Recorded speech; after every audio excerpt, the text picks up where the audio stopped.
My father always used to say, laugh and the world laughs with you. Cry and I'll give you something to cry about. This is Epic Thoughts.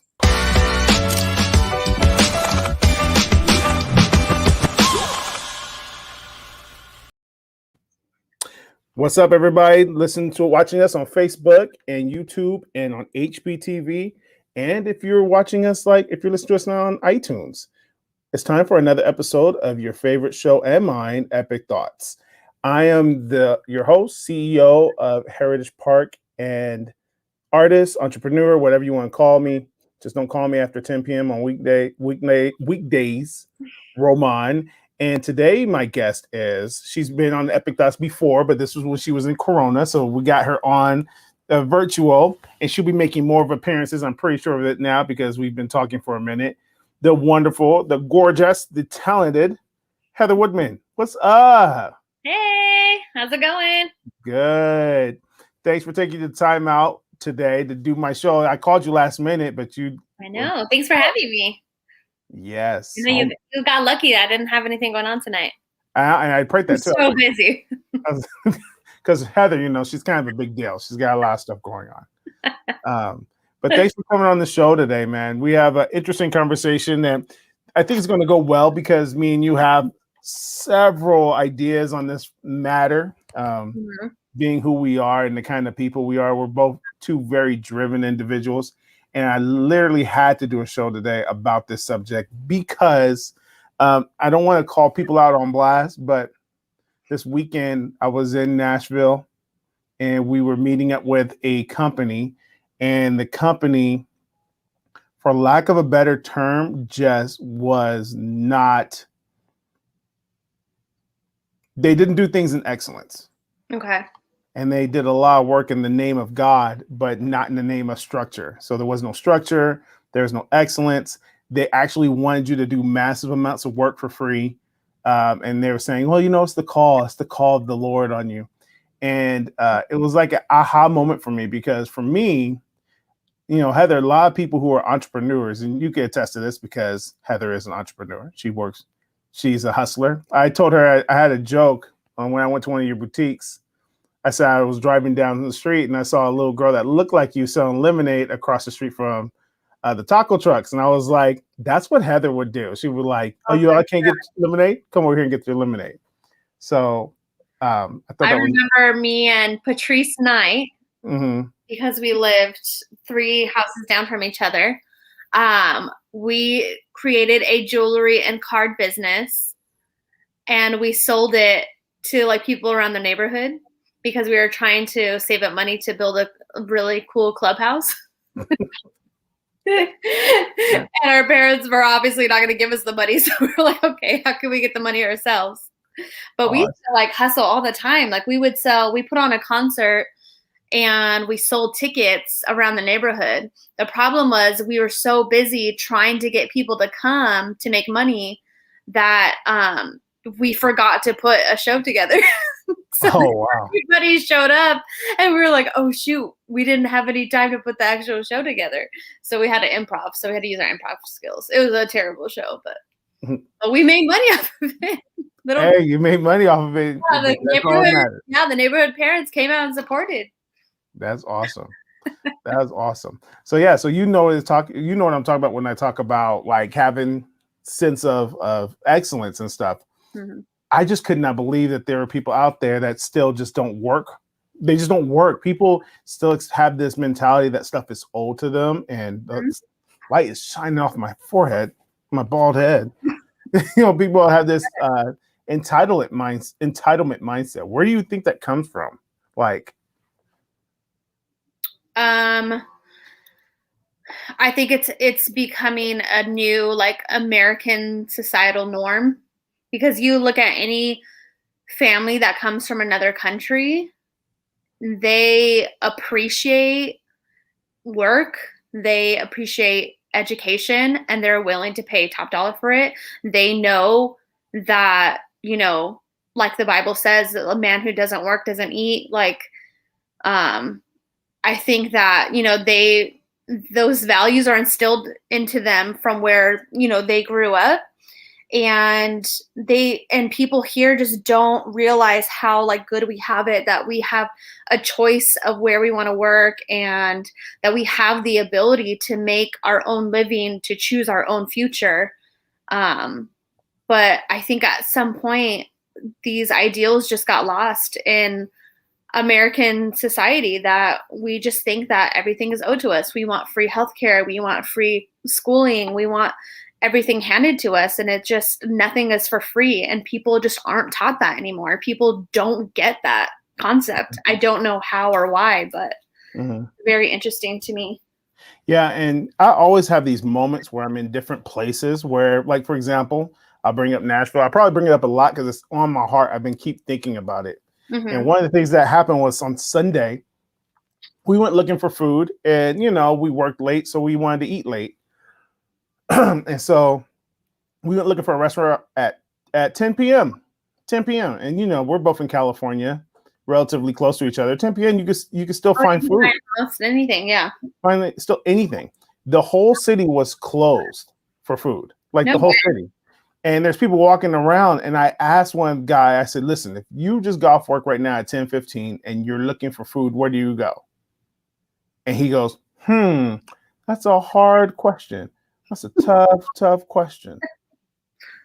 And I said, are you guys not allowed to sell food after 10? And he goes, no, we can sell food after 10. We can sell food. We can keep open all night if we want to. I said, okay, so why are you not selling food after 10? And he literally said, well, the guy across the street doesn't sell after 10, so I figure I don't sell after 10. And then somebody else doesn't sell after 10. And I'm sitting there thinking to myself, in my mind, and I know in your mind, I would be like, this would be a perfect place to have all you can eat, a place you can eat 24 hours and collect all that money. Yeah. Yeah. People, but it's a different way of life over there. In California, it's all about me. It's all about the hustle. It's all about making as much money. Over there, their ideals are more family oriented and community oriented. And so they don't really see the need in their area to do that. Yeah. You know what I mean? In California, it's just a different lifestyle. It's kind of like in Italy. If you go to Italy, they are open for breakfast, and most places close down around like 2:00, and they don't open back up till like 6, so they can go home, have dinner, and take a nap and be with their family. And that's just the lifestyle there, and that's what is expected. And of course, there could be a place that decided to be open, but that in their culture, that's just more important, which I respect, but also we're just money minded. We are money minded, but I'm just like, why aren't people like I feel like we're in a desperate time in this country. We're in a desperate time. People need income. People need money badly, but they wanted to be handed to them, but not realizing there's money out there to go get. And if you just put your mind to it, if you put a little bit of hustle, like I put a lot of hustle. I don't even have to put that much hustle into it. Like if you just put a little bit of hustle into it, you can do some awesome things, especially nowadays, right? Oh yeah. Nowadays, I think oh my gosh, if there was Uber or DoorDash when I was in high school, I was like, I would be tearing it up. Like I would be working all the time. I could pick my own schedule. Like, are you kidding? Right. I could work when I want to, and exactly make as much money as I want. Yes, like there's no overhead. Yeah, I would drive all day on Saturday and then just go to the party at night. Like, are you kidding me? With a wad of cash in your pocket, and then not to mention, Heather, it's insane. In that lifestyle, in the Uber Lyft lifestyle, you get paid the same day. You could literally get paid the same day. Exactly. And you'd be like, done. Oh, Anthony Griffith says, hey, what's up, Anthony? It's good to see you, man, on here. But yeah, you get paid the same day. You can walk out with checks. I don't get people leaving money on the table. Like, why would you leave money on the table? Like, for example, the week before I went to Nashville, I was sitting nice. I had some money saved up, and I was doing some other stuff. And then I got email from Lyft, and they were like, "Yo, we don't have a lot of drivers. If you want to drive this week and you give 40 rides, we'll give you $600 on top of what you No already made. way. Yeah, I was like $600 for 40 Challenge rides. accepted. I was like, oh, I'm out, dude. First of all, I drove Monday, Tuesday, made it. I was like you. I drove 8 hours on Monday, 12 hours on Tuesday, made my 600 on top of what I already made, and I sat, chilled, and I got ready to do my other stuff. Like, I don't understand how people can sit there and act like somebody owes them something. Right. When it took me literally 20 hours to make $900. Well, it's comical to me because I hear all these things about like, oh, people wonder why like people like us employees that aren't going back to work and staying on unemployment because we've never made the kind of money that we would ever make. But I'm like, you're not working for it. You could be making that money if you actually like worked for it. Mm-hmm. Nobody owes you anything. Like, I don't understand that mindset, or the mindset that the government giving you money is going to bring you out of your situation. I promise you that every poor person that got all the stimulus checks and is getting all the unemployment money is still going to be poor at the end of this. Like, it is not going to change their situation because their mindset isn't changed. They're going to blow it on a bunch of stuff that they don't need. Mm-hmm. They had money for the first time. Like, they couldn't go out and spend it on drinks and food and all this stuff. Like, but it's going to go just like that. And they're going to be in the exact same situation. Yeah. So what does that prove? To me, it proves that it doesn't matter. Like, you can be handed all this stuff. That isn't going to change your situation if your mindset's the same. Yeah. And then there's people out there too, Heather, on top of that, they got their stimulus checks. They blew it on stupid stuff. Amazon's numbers went up. We gave them Christmas. Amazon did not suffer 2020. Amazon was on top of their game. I think they were the only company they were the only company that didn't suffer. So 2020, they won. We helped them. People in that stimulus check, people don't understand that stimulus check was used to cover your basic needs while the economy shut down. Utilities, food for your family. Mortgage. My husband, AJ, is an assistant store manager for Marshalls. Their sales since the beginning of the year has gone up $1 million, just their store alone. Wow. $1 million. Yeah.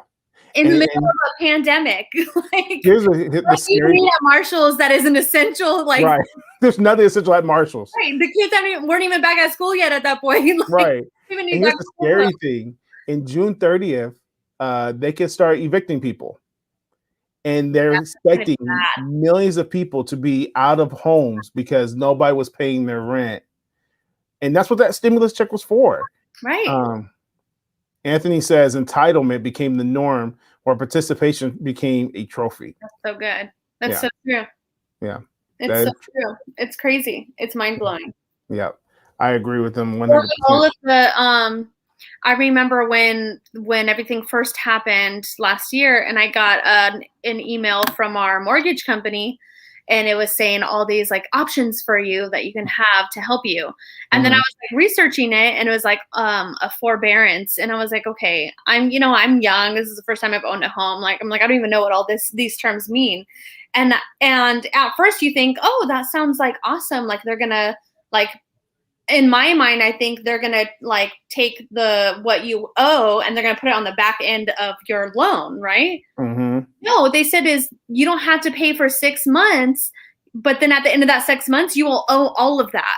Yes. So I'm like, so these people are all doing this and they don't understand that they're going to get a $20,000, $30,000 bill in the mail. Yeah. If you don't pay it, you're going to lose your house. And so a lot of people are going to lose their homes, I think. Yeah, a lot of people are going to lose their homes, and a lot of people are going to be evicted. Because any idea of people see free and they just want to jump at it. They just don't even care.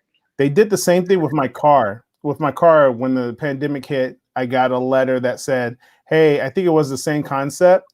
And I thought to myself, I know darn well that Capital One Bank, which is the big, I know they're not about to give me no free money. Right. Exactly. Like, I know they're not in the business. They're gonna get their money. Yeah, they're gonna get their money somehow. And I thought to myself, you know what? Regardless if they do it, either if I do it now or later, I'm still gonna pay the same amount of money, maybe more if I take this little opportunity they can. And so I did whatever I had to do, and I paid every month rent, every month car note, regardless of what happened.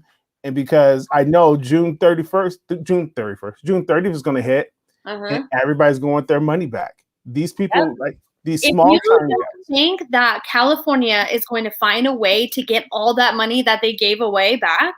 Why do you think gas prices are through the roof? Like everything's going to go up because they are going to find a way to get that money back regardless. Nothing is for free. And then years later, I guarantee you people will be getting letters in the mail saying we overpaid you for EDD or we weren't supposed to be paying you this much, and people are going to owe thousands of dollars. Yeah. It's going to happen. Yep. So you gotta be smart with your money, man. You gotta be smart with your money, and you got to hustle. Like, I don't understand how people in California think that a hustle is not going to get you through California. Just California alone, right?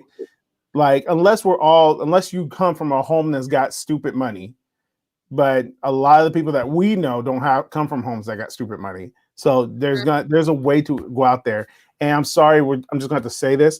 There's people who are faking the funk out there, who are acting like they're living the life, but they're not living the life. You need to freaking get real with yourself. And if you're really, truly in this for that, you need to put some work in. You need to put some work in.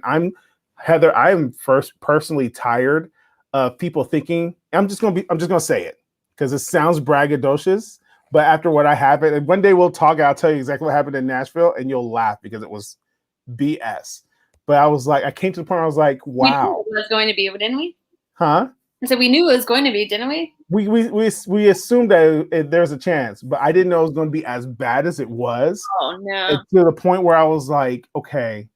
And it hit me. I was like, not sounding braggadocious, but I'm like, there's people who aren't playing at my level. There's guys who literally don't play at my level. They think they're there, but they're not. You know what I'm saying? Because I'm asking questions that they can't answer.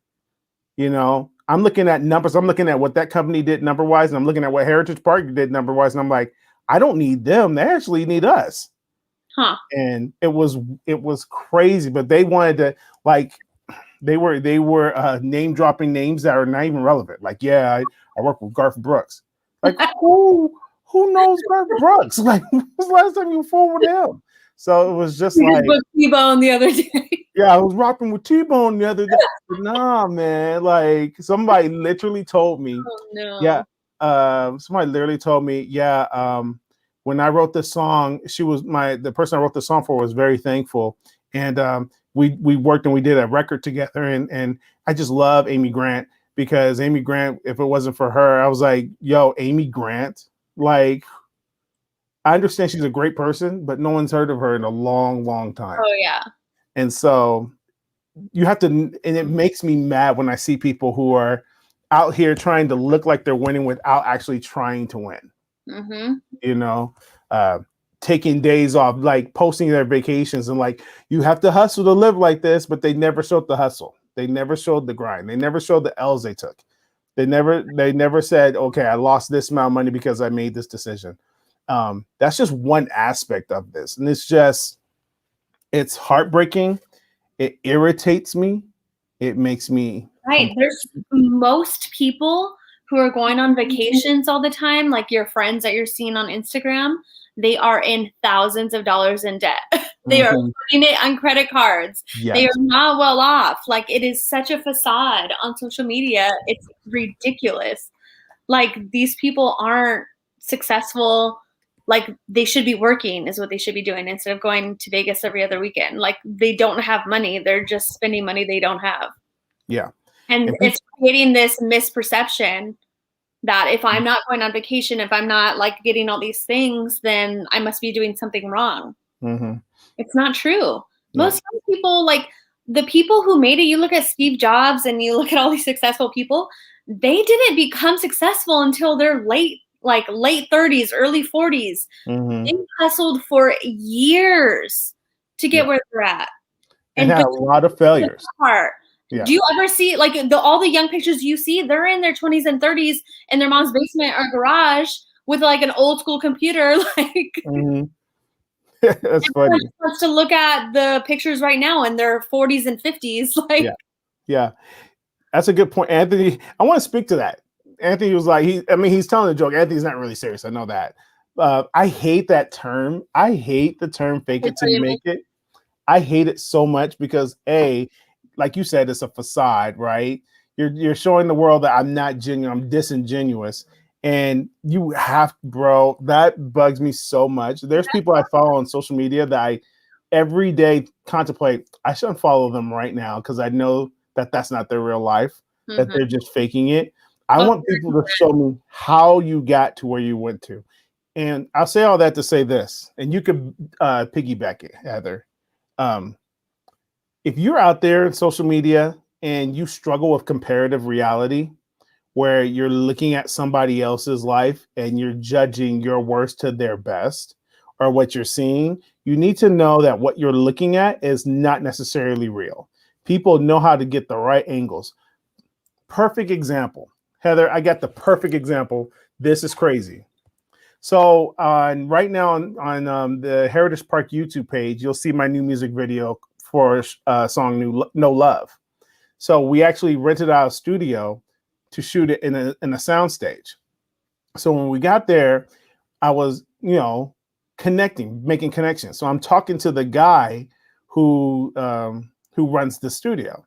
And he was like, yeah, we have like 20 different rooms for different kind of set pieces. And I was like, oh, cool. So we're going back and forth. And he goes, yeah. And so he starts walking me through some of the other set pieces. And we walk into this room, and in the room is a jet, like a private jet. And I'm looking at the private jet, and it's like the not the cockpit, but the place where you sit down if you're in a private jet. And I was looking at it, I was like, this jet looks familiar.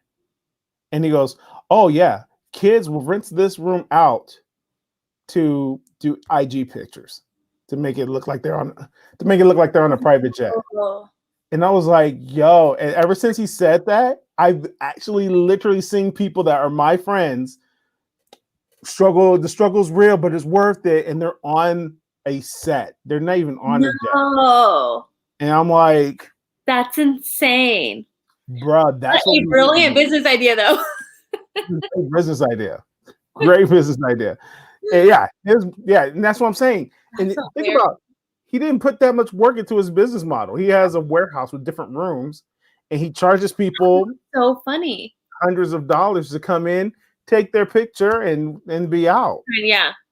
And I'm like, but that's insane, the kind of world we live in, where people, and I think that's where what frustrated me the most was I kept asking this question. I was like, so people don't want to make money? People don't want to People don't want to do stuff. People don't want to put some effort into it and make it happen. You know what I mean? People don't want to be smart. It's like we were talking about this the other day, me and you, or like how there's this total misperception on Christianity. If you're a Christ follower, you should be poor and you should be broke and you should be, you shouldn't have any kind of wealth. And it's just not true. Like, that is not what God called for Christians to be. Like, if anything, God called Christians to be financially wealthy so they can bless other people. Like, how are you going to help others if you can't even help yourself? Like, that is not biblical whatsoever. And I don't understand where Christians got that mentality.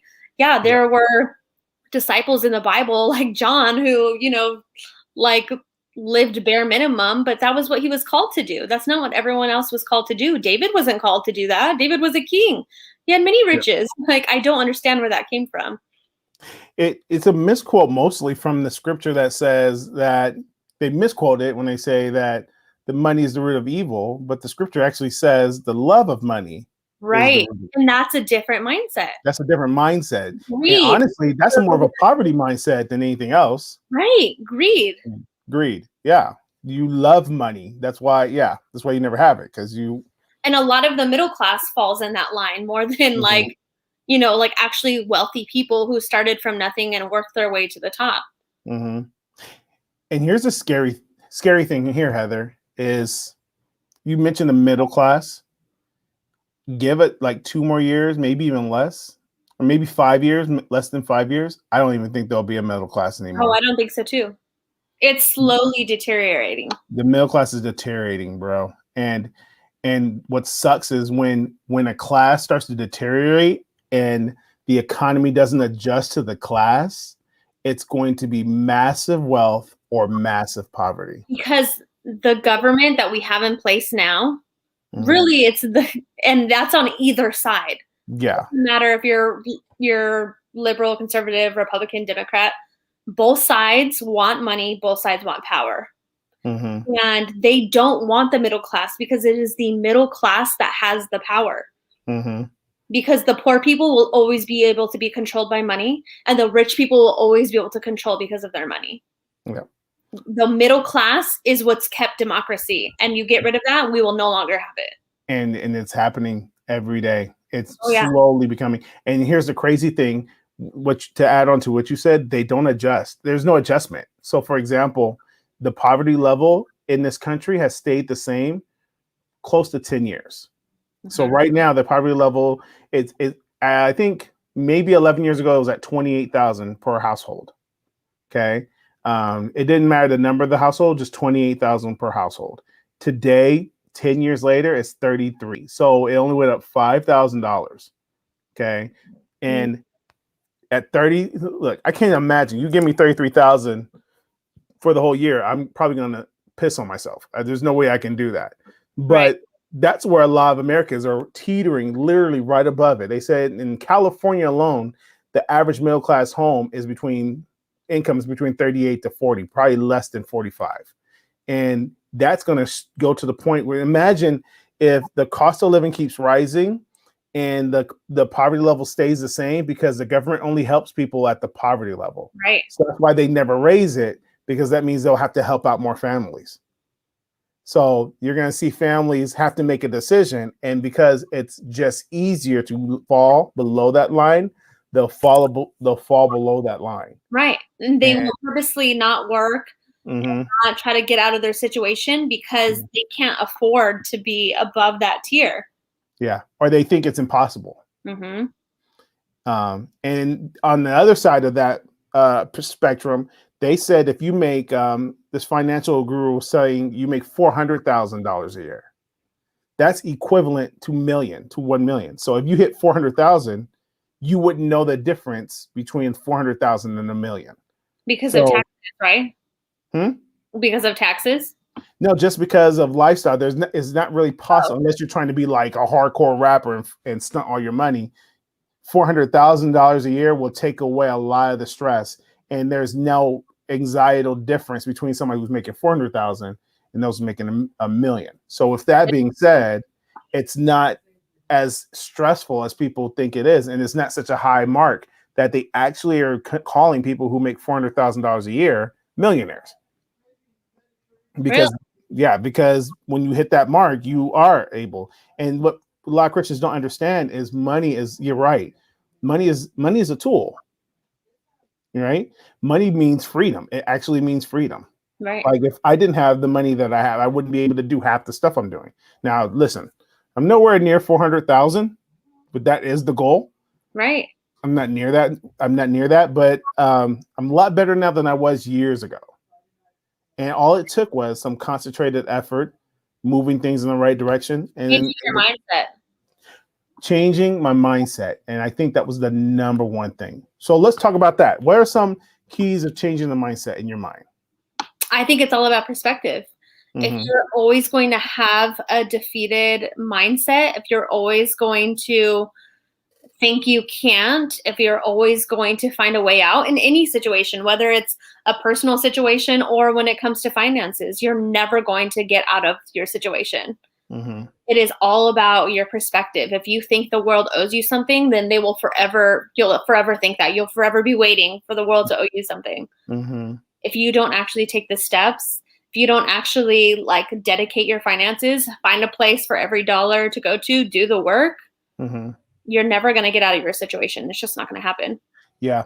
And I had to add to that too. I think changing your mindset is, that's a good point. Anthony says being solution-based. That's definitely a point. Being solution-based. For me, some non-tangibles that I seriously has nothing to do with money, but it changed the way you perceive things, right? Taking responsibility for everything. For example, I've never been able to change my mind from this. And I just thought to myself, when I go to the grocery store and I have that shopping cart and I put stuff in my car, now I'm like thinking to myself, a person who's got a mindset of somebody who's doing something in their life they're just consistently in a realm of I can't think of the word. Oh man, what's the word I'm looking for? Where you are the same person when no one's looking, and oh god, what's the word? We use it a lot in church. You're the who you are when no one's looking is called. Oh man, I don't know where you're going with. Anyways, there's two very things that bother me, and I felt God was putting this on my heart. When you go to shopping and you get your cart and you got your groceries and you put it in the car, some people just put their cart next to the thing that won't the most sturdiest thing so it doesn't float away. Put your cart and take it and put it in the right place. Put it in the shopping cart area, or take it back to the front, or do something like that. Or here's one for me too. Men, if you can wipe the toilet seat when you finish peeing, right? Just do something as simple. Like, people laugh when I say this, and I said no, but people don't understand. This is a mindset. If you could create structure to do the right thing most of the time or all the time, you are going to change your mindset. Your mindset. What's that statistic that they said? If you make your bed, if you start off every morning by making your bed, it's like 60% more likely to have a productive day. Yeah. 60%. That's over half of a chance that you will be more productive if you just make your bed in the morning when you first wake up. Mm-hmm. Because it does something to you mentally. It does, and it structures your day out. And I learned in 2019, Heather, I learned the one thing I hate is the one thing that I needed, and that was structure. I didn't have structure. I needed structure. I didn't have it. I thought I could just swing off, come off the cuff and just do whatever I want to do, and that's life. I think the problem with it's interesting because personality types are a lot of times what we blame of why we can't be successful. For example, if you are, like you said, not structure based, like if you were a free spirit, if that's your personality type, then you think structure as a bad thing. But you can absolutely be a free spirit, make your own schedule, and still have structure. It is still necessary. Then you have people on the other side that they're so structured that they are never willing to take risks. They're never willing to take leaps of faith because everything has to be so controlled. Mm-hmm. And on either spectrum, you're never going to get anywhere. Like, you can't be so like obsessive about those things. Like, I'm just a free spirit. I just go where the wind takes me. Like, oh, that is not responsible. Like, not responsible. That's not responsible. You can still be a free spirit and still have structure. It's okay. Like, you'll be okay. And can I tell you, I hate Enneagrams. Because you don't know your number? No, I don't. People tell me all the time, you're an 8, bro. You're an 8. And I'm like, no, because the reason I hate Enneagrams is because if you tell me my number and you teach it to me, then I'm going to make decisions off of what my number is. It's so true. Or we did it once when we were at SYC. We had the, had the peacemaker, promoter, administrator. And I'm just going to be flat out honest. People who kind of personality match like the administrator would be a dick to you. And then they'll just blame it on the fact that I'm an administrator. It's true. And I'm like, no, you're not an administrator. You're a dick.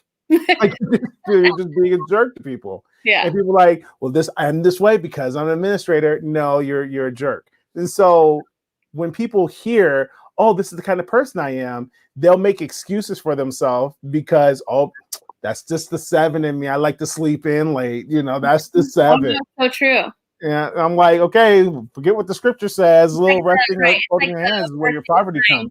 It's like the birthday signs that people obsess with. Or whatever. Yeah. What sign are you? And they'll say like, oh, it's because I'm this or I'm that. Yeah. Like, Aries in me. Yeah. No, it's not. It's just you choose to, like Anthony talks about bad habits. Habits. People have bad habits, Mm-hmm. And in 2019, I started creating good habits. I'm going to do this with my money instead of doing other things. I'm going to use this. I'm going to budget my time. I'm going to budget my energy. I'm going to stop getting in conversations that don't help me. Stop having friends. And I'm going to start wiping the toilet seat, like everywhere. And it was gross the first few times. Like, because I'm like, I shouldn't have to wipe somebody else's piss. But that's a mindset that you just think you're better than everybody. You just piss anywhere and somebody else come clean it. Like, no one wants to do that. being married, your wife don't want to sit down on the toilet and you pissed on the seat. Like, come on, man. Or, somebody works a job at Target and they don't want to go through the parking lot searching for your cart because you're too lazy to take it back to the cart thing. And it's just building those habits changes your mindset, man. It really does. And you got to teach it to our kids. Like I teach my kids all the time. Don't leave your trash. I'm talking about in public, because I see parents with their kids and they'll just throw stuff on the floor. So I have to teach my kids, don't leave your trash out there. Throw your trash away. Get up, walk to the trash can, put it in there. Like people are out there just having these bad habits, and you got to create new ones, man. You have to change your mindset. Like you said, if you're not willing to change your mindset, life is going to be a struggle. And people don't understand that those little things that you see as minuscule are not a big deal. Like they are creating lifestyle and habits in your everyday life, because then you do become lazy in other areas that you probably wouldn't have been if you weren't laxed in these other minuscule areas. Like you said, like taking the shopping cart back. Yeah, maybe, in your mind you're thinking that's not a big deal, but what other areas are you lazy about in like your relationships with your family or your kids or your spouse that is like a continuous pattern in your life of laziness that I just don't need to do that. Yeah. It does create a mindset. Yeah. It's definitely a mindset. It's got to be a mindset. And you can't expect to have any kind of success or growth, because it's one thing you're just like you're a natural entrepreneur. This is just who you are. Like you're just like, you're going to figure out a way to make money off of it, but people who want to change their situations, they're going to need to effectively change their habits and change their mindset. One thing I also learned, especially this year, is that making the transition from surviving, like that survivalist mindset. And in California, there's a lot of people who struggle with just surviving, because you got to do what you got to do to survive. Right. And I think it's good for a time, right? I think it's good for a moment. But most people out here, that's where they live at. They live in survival mode. And that's just a toxic mindset, because it doesn't help anything. Because it's like, imagine spending your life hanging off of a cliff. And that's what most of these people are. They're waiting for the other shoe to drop. Like honestly, 2020, well, there was a lot of depression, a lot of suicide, but there's also people who are right now, as we're coming out of it, they're like, if I didn't have my one essential job at Walmart, I would be screwed if Walmart shut down right now. Like people are one bad check away from calamity. People are a layoff away from devastation.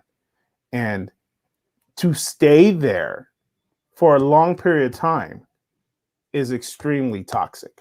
And I really just, my heart grieves at where people are at right now and how they need to get into a different mindset to change their circumstances, to change their situations. And it's heartbreaking is what it is. And a lot of it is just planning. It's finding a place for every dollar that you make. It is sitting down and budgeting your finances. It's just work. It's like thinking through every single thing that you do. Like a lot of, like you think of I think of like young people who, they're always complaining about being broke. And I'm like, okay, well, if we had a video camera on what you did all day, every day, and where you spent your money, do you think that anybody would feel sorry for you? Because I'm pretty sure you're probably spending it eating out, going to restaurants, driving to LA, hanging out with friends, getting drinks, going on vacations. Like where is the, like you said, where's the accountability? Where is the responsibility? Where's the taking ownership? Now, there are people out there like single mothers that really are struggling, and they don't really have the same kind of opportunities that other people have. And, that's when, you get the help that you need, but you have to figure out how you can get out of that. You cannot stay in that place. You have to do whatever you can do to try to make a better life for you and your kids and your family. Because not only that is you're creating a generational lifestyle of your kids are going to be broke, your kids are going to be broke, and they're going to stay like that until someone decides to say, like, I don't want to have my family like this anymore. Like, I'm going to get out of this, generational curse that we have. Mm-hmm. Yeah, I want people to think. No, it didn't work. Somebody's asked me a question about my camera. The camera didn't work. Sorry. And you're right. And it's 2021, man. There's so many options available. Like, I honestly feel, and this sounds really rough to say, but I'm going to say it. If you die broke, you deserved it. Right. People are going to come at me hardcore. Listen, you knew me, Heather, when I was living in a hotel. Mm-hmm. You knew me when I was living in a hotel and on the system. And if I didn't meet a requirement or one thing, I remember one time when I was at my lowest, you actually ended up giving me $100 just because. I did? Yeah, you did. I don't think you remember that. You took me to lunch and gave me $100. Wrong. And I was like, oh, Heather. But it was like, I remember it being a big deal. And I remember even at one point sleeping in my van, and I was just like homeless. And I thought to myself, I can stay here and hope that something will change, and I'm not trying to discredit God or nothing, because God does play a huge factor in this. Mm-hmm. Or I can just wait on God, because I hate that wait on God stuff. I could wait on God, or I can do something about it. Right. And I always believe that if I asked God for $1 million, he wouldn't give me in the form of cash. He'd give it to me in the form of seed. He'd give me an idea to make it. And I'll never forget where I came from, because that was a really rough time in my life. But I keep telling myself, all right, bro, if you die from a heart attack because of your weight, you deserve that. Right. If you get healthy and you build $1 million business, you deserve that. If you die broke, you deserve that. Because when you were in that mindset that you were in at that point, in that place and time of your life, if someone came and wrote you $100,000 check, do you think that in a year you would have been in a different place? No, I think I'd be homeless again. Right. Yeah. You wouldn't have. Yeah. It would not have changed a thing. Yeah. Because you were stuck in a mindset.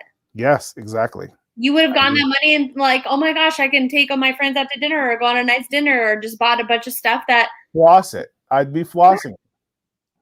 That's why they say people who win the lottery, like the biggest percentage of them end up going broke, and a lot of them end up homeless within like 5 years. Mm-hmm. That's sad. It doesn't matter. You can have millions of dollars, but if you don't have the mindset, and if you don't have structure, if you don't have responsibility, it's never going to take you anywhere. It's never going to get you out of your situation. It just won't. Yeah.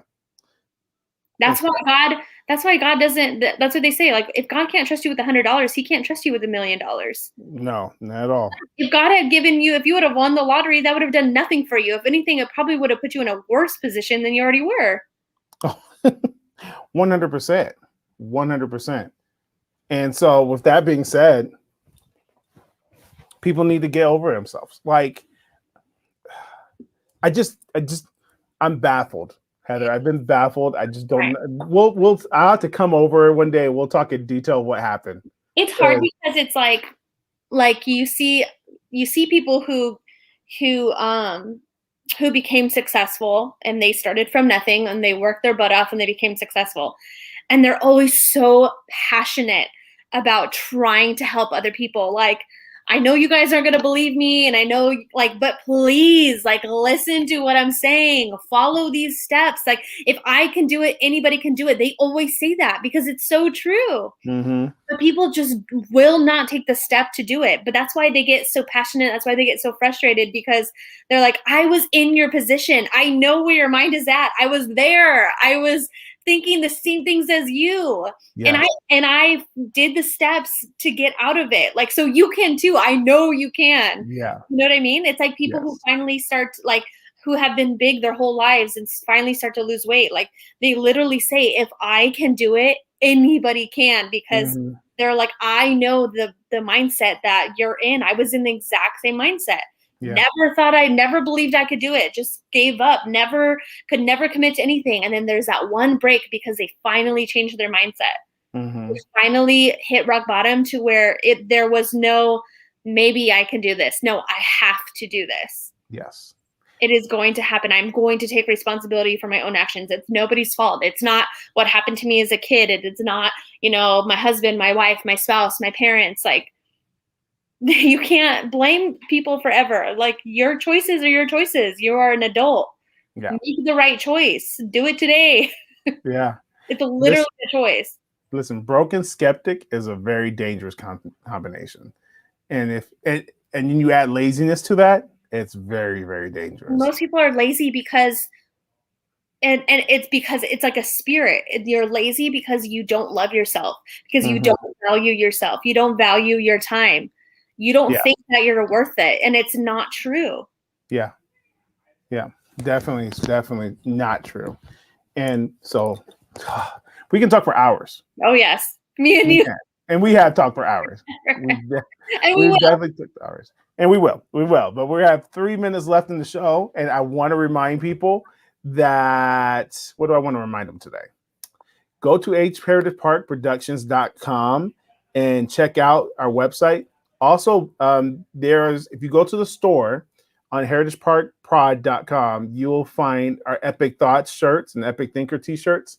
And if you go today and you shop on the online store and you type in Epic at the apply for the code, you will get 15% off your entire order. So 15% off the entire order. So go to heritageparkprod.com.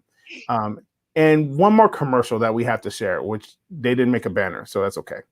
If you go to Indiegogo, we're doing a what's the word we're looking at? Campaign for Superficially Deep to finish season 1 and 2. We are raising INDIE. Yeah, INDIE GoGo.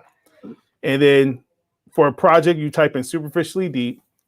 We are running a campaign, the biggest campaign we've ever ran. We are raising $1 million, and we have till July 28th to raise $1 million to finish shooting Superficially Deep. So if you're watching us now on HPTV or YouTube or Facebook or wherever this is, or you're listening to us on iTunes, go to Indiegogo, search Superficially Deep Season 1, and support, man. You can give any amount of money, actually. And we do have different perks that are appealing to however involved you want to be. We even have people who want to I want to be an executive producer of Superficially Deep. Hey, there's a perk for you. Trust me, there's a perk. And so with that being said, go there and support Superficially Deep. We're raising $1 million. We have till July 28th to do it. And I think we're going to do it. I believe we're going to do it. And even if we come short, we're still going to make it. That's what people are like. Even if we short, we still make it. And Heather Woodman.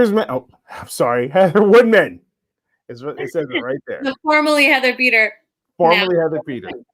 It's been a pleasure. You're definitely coming on the show again very, very soon because. Thank you for having me. Yeah. That was fun. Yes. So, anything else you want to share before you go? We still have 1 minute. I just think for anyone out there that is on the fence and that hasn't made a move yet and is sick of being in their situation, start today. Don't be afraid. Take that leap. Yeah. And there's many ways to do it too. There's many ways to do it. There's a kid right now, 22 years old, making $50,000 a month selling lights on Amazon. Right. And YouTube. What are you using YouTube for? You watching stupid fight videos on YouTube? Or are you watching training where people are showing you, I did these steps and I made $50,000 a month? Right. Yes. Right. Come on. Right. And for anybody that's not working right now, that is on unemployment, waiting to go back to their jobs, take this opportunity to change your situation. You have the time. You can't blame time anymore. You have the time. Use it to your ability. Start budgeting out your finances. Start finding other side hustles that you can do when you do go back to work, that you can pay off your debts and start building wealth for yourself. Yep. It's out there. You just got to grab it. Yep. Awesome. Heather, thank you for joining me today. We will definitely get you on again real soon. We'll put you in the rotation. I want to do them every week now. So we'll get you in the rotation. Make sure we get more Heather. All right. Good. Thank you, everyone, for joining us tonight. You guys have a great night. Thanks, Heather. We'll see you later. Thanks. All right, peace.